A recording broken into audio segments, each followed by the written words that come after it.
Sabi mo sa amin kung magkano ang kuha nila. Tapos pwede tayo mag-supply sa kanila. Oo, kaya. Tapos yung tubo, ibabawas natin na sa expenses yung tubo, hati tayo. Tapos ipapadala mo sa amin. Kung basta magkukontakan tayo kung sa cellphone, kung paano.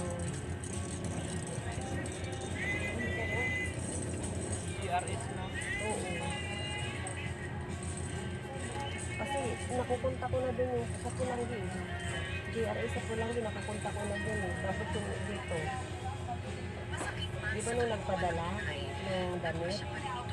Ako mismo nangulit doon sa Pulanggi. GRS sa Pulanggi. Yung number nila doon, na kuha ko na. Tapos kausap ko na yung lalaki doon na nagpapadala. Yung pinaka-head siguro yun. Kasi nung tumawag ako doon, sinabi niya yung tao eh. Unahin yung doon sa Agus. Yung kay Ramon Ramos. Inaano ko yun, pinauna ko na. Napa? Nagkakambas na tayo. Oo. Ay ba, nagbagsak. Nagbagsak kayo doon. Oo. Bawa kung mahal ang ano doon, ang kuha nila. Kung kaya nung pagkuha ko doon. Oo. Ay, Tulog na lang.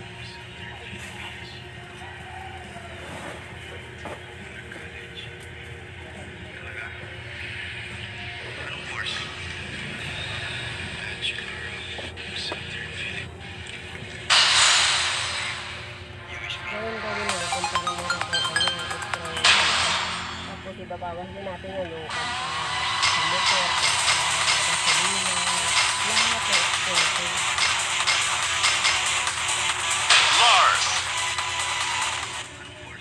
get ready for the next battle. Kasi siyempre, may ginagawa. Round one. Fight.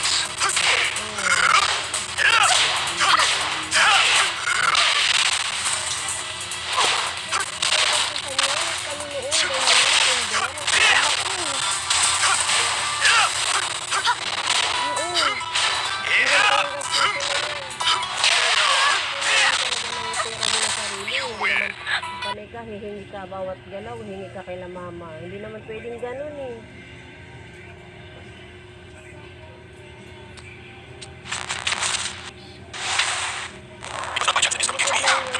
Rainbow squarely. Bukod lang yung sa doormat mo, bukod lang yun.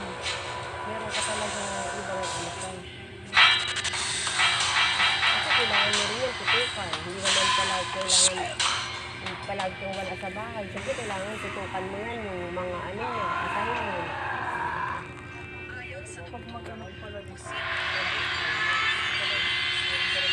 Magdala ka yan dyan dati. Grabe, pila-pila yan dyan. Hindi na yun. Hindi na nagluluto. Magdala ka yan.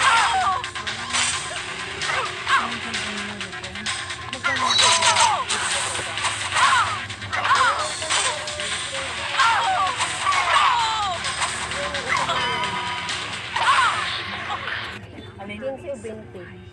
Yan, yung mamihan.